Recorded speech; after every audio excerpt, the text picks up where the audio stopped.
This week on Low Earth Orbit, we're reviewing the comic series Chew, which is published by Image Comics, created by John Layman and Rob Guillory, and it's been published since 2009. Yep. And it's about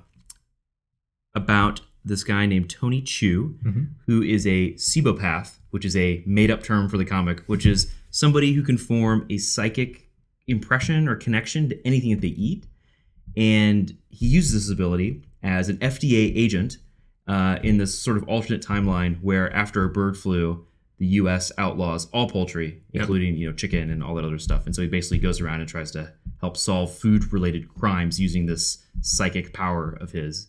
And hijinks Another ensue. one of those stories. We all know the story. Guy eats person and gets psychic connection. Yeah. Again. Tale as old as time. So obviously, very strict. I'm trying not to picture Beauty and the Beast. It's not working. No, it's exactly what I'm going for. Yeah. If the Beast could, get a psychic impression when he eats Belle. And good night. So, what do you guys think, Scott? What's your... Maybe I should wait till you catch your breath. Yeah, no, that's great. I love this comic. I kept, it's hard to look at, be in a comic store and not like run across it occasionally because it's been so popular. And you just see it constantly, like on Amazon suggested as like related reads. And obviously it's very long running. And I saw it and was kind of like, I don't know if it's really my thing. It looked a little too cartoony, I guess, in a way. And I wasn't really sure about the whole like cannibalism thing, and it's like, I don't know if that's my thing. Started reading it and it's awesome. I mean, it's awesome. It's like, it does this incredibly, there's like a really hairline to walk between like having something like cannibalism or like cop drama kind of stuff, but still being kind of lighthearted in a way, kind of funny, and it's easy to fall too far on either side of that and have the other one not work at all. But it walks this hairline right down the center where it's like, it's got like this like whodunit kind of element, but it's also kind of funny and it's colorful, and the artwork is just fantastic. And it's so gripping to read. They just keep adding more characters and more kind of twists and turns, and the characters are awesome. There's the British, the guy who speaks like really proper English. Savoy? Yes. Yeah. And he's just this random guy, who's kind of swoops in and drops him off the FDA. And there's so many like colorful characters, literally and figuratively.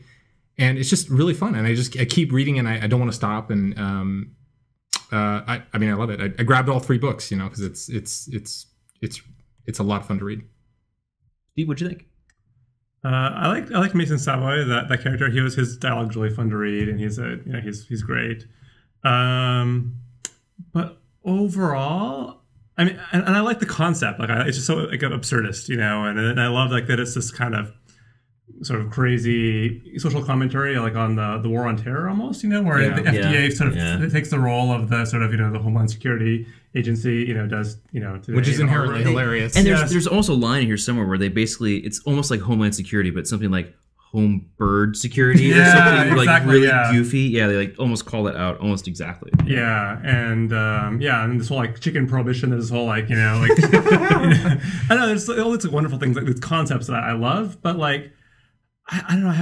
There's I don't know. Like there's a few things that just like really make it difficult for me to enjoy it. Like some of the characters are just painfully cliche.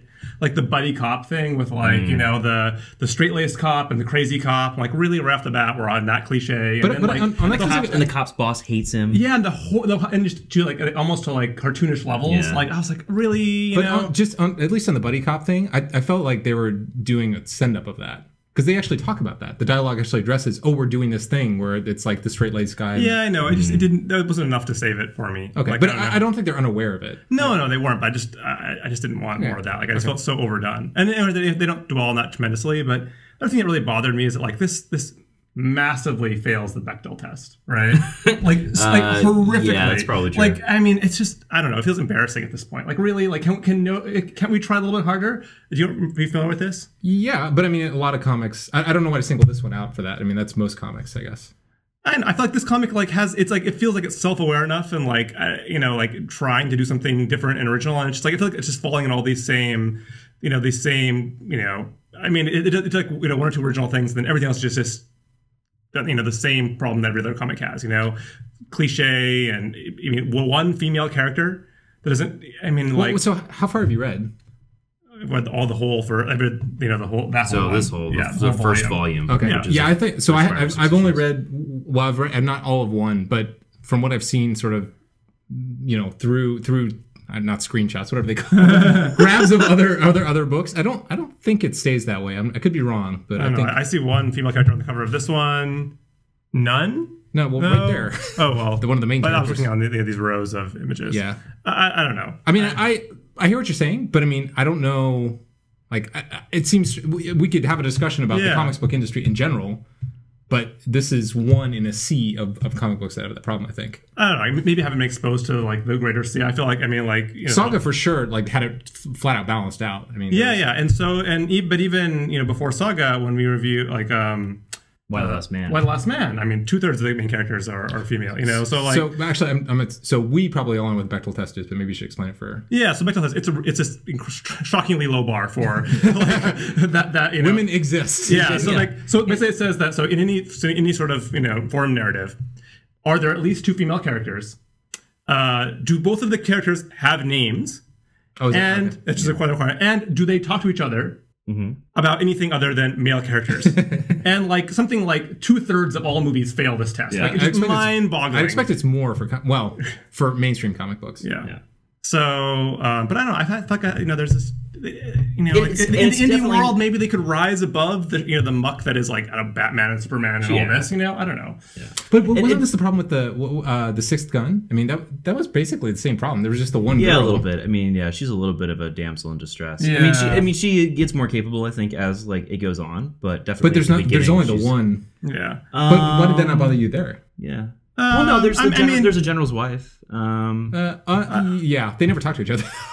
No, they don't. Yeah. Or have they? Well, not as far as I had read. They had not. Maybe they haven't. Yeah. I don't know. Just maybe just these few sort of cliche things that hit me right off the bat there, like in this, but just maybe like more sensitive to it, but I guess my bigger complaint about it is to like, I don't know. I was looking for more like hard-boiled detective. I thought that I was gonna get like hard-boiled detective, but with this crazy twist, and it doesn't really follow. Like, I thought they could do a great sort of parody of that whole trope, and they don't. And then there's this whole like Atlassian 738 thing that happens that I'm like, or whatever. Oh yeah, I didn't know what that was at all. Yeah, and then like I don't know. That's not really what I was like looking for, So I don't know. Like there were just all these things that like.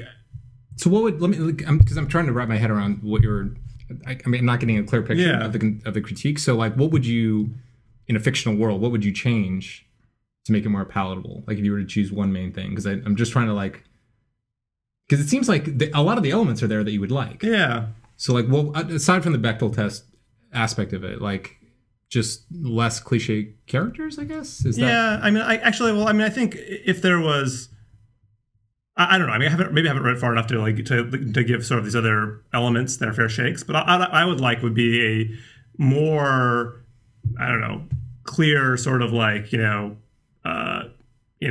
hardboiled detective, but in this alternate, crazy, FDA reality world that just like really like parodies, these just sort of those, 2 core elements and really does a really good job of that instead of like seemingly getting really distracted when they're like, action movie tropes and crazy sci-fi and all this other stuff that happens. Like, it just feels like, I don't know. I feel like I'm getting into the story and then just weird stuff happens and then cliche stuff happens. And I just feel like it's like death by 1,000 paper cuts. That's interesting. Death by 1,000 paper cuts. It's a whole new spin. So how would you compare it, going back to Sixth Gun for a second? Like did you didn't have the feeling of Sixth Gun at all? You really liked that, right? I did like Sixth Gun, yeah. Okay. And was it just because there weren't, I don't know. I feel like I think there are few to no tangents though in the Sixth Gun. I feel like every page is pretty much focused on like whatever stuff keeps happening. Plot point happens to be at the moment. So like there are diversions, but those diversions are always because there's a plot thread that needs to get woven back in. Yes. And I don't think in the Sixth Gun you would find things like where they cut to show you like the planet that the astronomers were observing and like what happens over there. It's complete like the whole page is a throw. Like you could remove that page, and you wouldn't change the plot. Yeah, if I would have had a very negative reaction if some aliens showed up in Sixth Gun. Yeah, after like having this whole sort of world set up, which is all about. And this is we've covered this way too many times, but like I feel like this world's been set up where like it's this mostly like reality, but there's this like slight fantasy element in it about people who can they have this sort of like clairvoyance about the history of the food they eat or whatever. And now suddenly we have aliens, and I don't know, like I hate that actually. I'm going to go on record as saying, well, it depends, but generally speaking, I love that, and it's just because I feel like I have less of an idea of what's going to happen. Like I think in some ways it's really strange because I think about like we love Toy Story 3. I think absolutely. Okay. And I remember when it first came out and we were talking about it, the thing that you and I both loved about it is that it was really hard to predict what was going on or like what was going to happen. And for me, like that's one way to make that work is to add new elements to the story as you go. And maybe it's just sort of subjective. Yeah, like, but I think the difference there is that, I think I don't know what's going to happen next doesn't have to, like, this is the cheap way to do it, which is where you have this, it just like immediately dead ends. Like, we show you this thing and then it immediately becomes irrelevant to the plot. And I think that in a lot of Pixar movies, Toy Story 3 included, they don't do that. Like all the stuff they show you is there for mostly a reason. They don't have a lot of gags where they show you, like, they introduce a character for only 2 minutes just to show you this one little gag, and that character is never important again. Like I don't think that really happens in those kind of movies. And I think too, like when I say that, I don't want what's going to happen. Like there's sort of again, there's like different, like one way is like this, where it's like you change the parameters of the world. Like in a way that like I feel like like I thought I had I'm reading this thing, I understand the world and I understand this all that's been created and how and that story is going to now flow out of this world and then like we just change the world on you totally. Yeah, no, and I really dislike that. I much rather prefer like these characters up and then in this world that I know all about, like the characters are so interesting and original that I can't predict what they're going to do. They're not just like the cliche buddy cop where I can guess, he's gonna be mad at him, and then they're gonna like shoot at each other or hurt each other during the fight, and if that happens or whatever, like there's the different ways to get there to that sort of surprise, and I feel like one is sort of cheating, like I didn't tell you this whole entire dimension of the story, and I'm gonna throw it in, so now you're gonna be surprised. Yeah. So it's kind of like I have no ability to predict that. I have no ability to I like to be delighted, like, wow, I didn't see that coming. But even though I had the ability to see it coming, because I had no ability to see it coming. If you'd known to look for the clues. Yeah. Interesting. Yeah, I mean, so you're saying basically like you're starting the game, and you can put the pieces wherever you want before the game starts, but once the game starts... Yeah. I think, you start out, somebody tells you the premise. The premise is a guy who eats stuff and gets psychic connections, and the FDA has outlawed all poultry. Okay, here's the circle of things that I just have to accept as true in order to follow along with the plot. And then you get to the scene where it's like, oh yes, and also there are space aliens and we're observing them through this telescope. It's like, no, you can't. It's too late. We've already established the impossible things that I'm going to believe. You can't introduce new impossible things that I'm going to believe. Like, you know what I mean? Yeah. I understand what you're saying. I mean, I don't. Yeah, we're just. I think we all know what we're talking about. Yeah. It maybe bothers Steve more than it bothers you. It bothers me probably to an abnormal amount, but it's also my big complaint about, say, like, Agatha Christie versus Sherlock Holmes, right?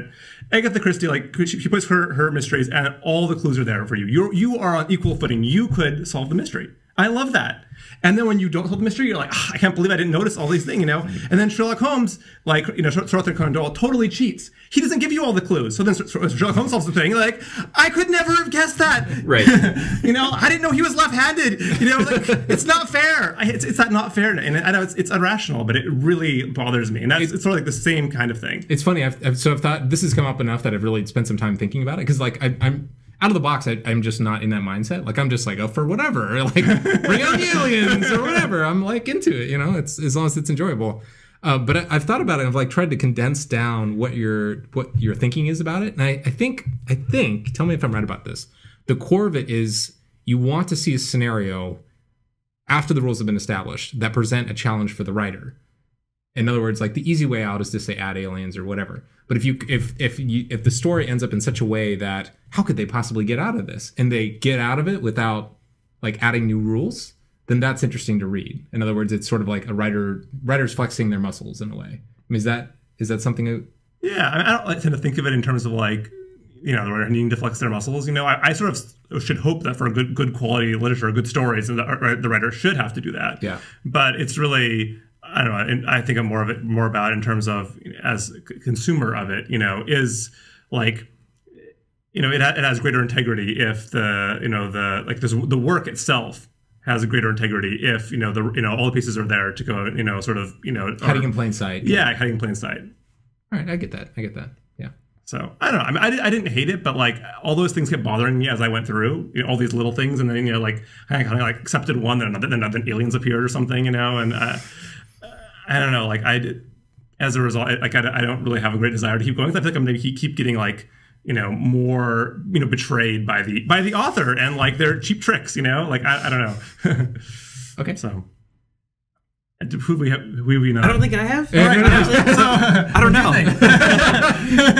I don't think you have. No. Yeah. I haven't. No, I think it was fun to read, and I liked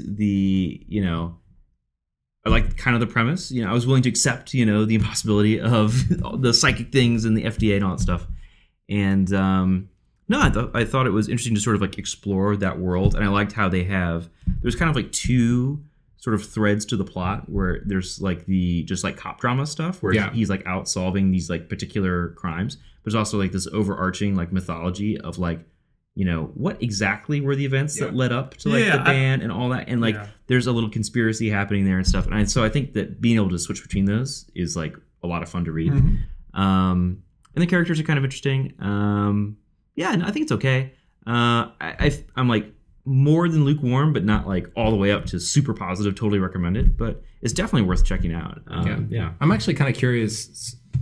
You know, I wonder if this is one of those where it was moderately popular. I have no idea which way it falls, but like if it was moderately popular and then like book 2 like took off.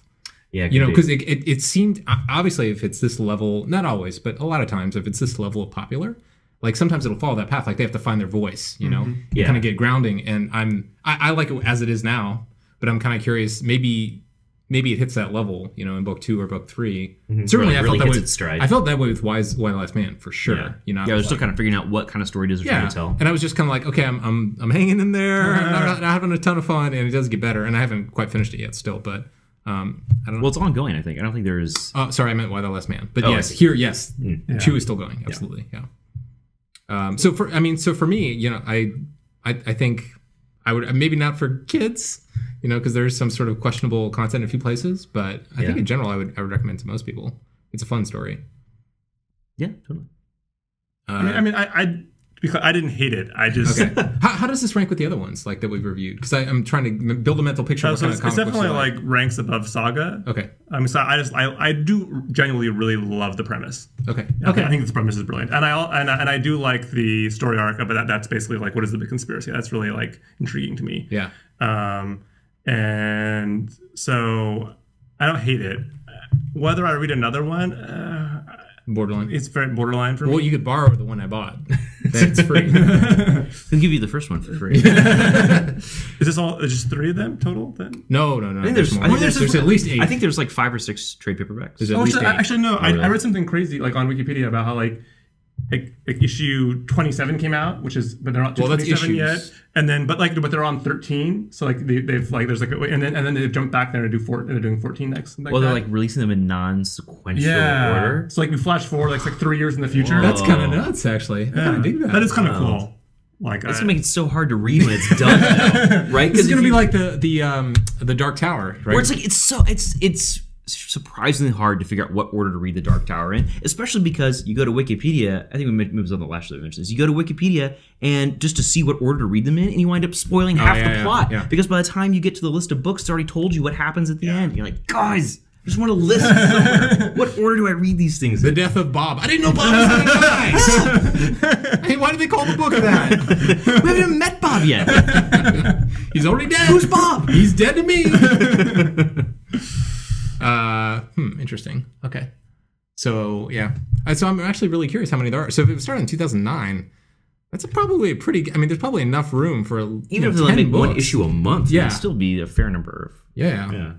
Well, we'll find out. I guess if we were like actual official podcasting, we would have found out. We would already know. None of us thought of it though. So that's what the internet's for. Okay, so I feel like we mixed but leaning towards positive. Feelings. Do we? I don't know if we really do. Do we want to do spoilers for this? I don't really know. I don't think so. Is there anything we really want to? There's not a lot more. There's anything we're like really desperate to talk about that would be spoilers? I don't think so. I think we covered the aliens thing.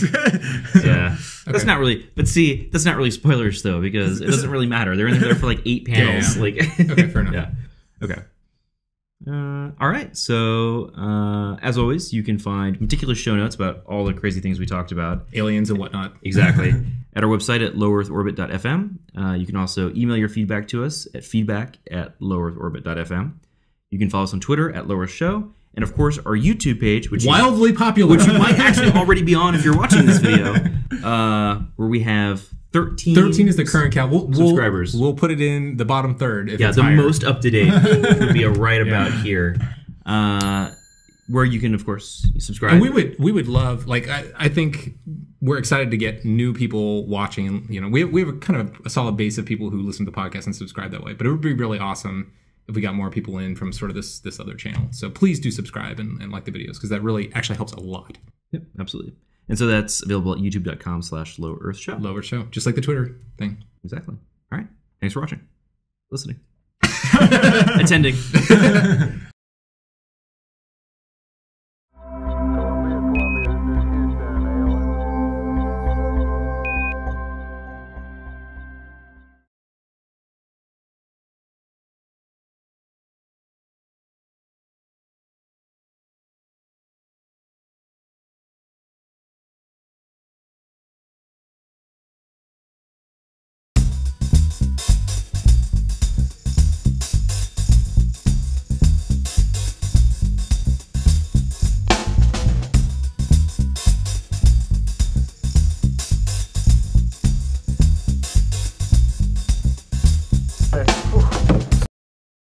The beast could, get a psychic Eat her- impression yeah, when he yeah. eats Belle.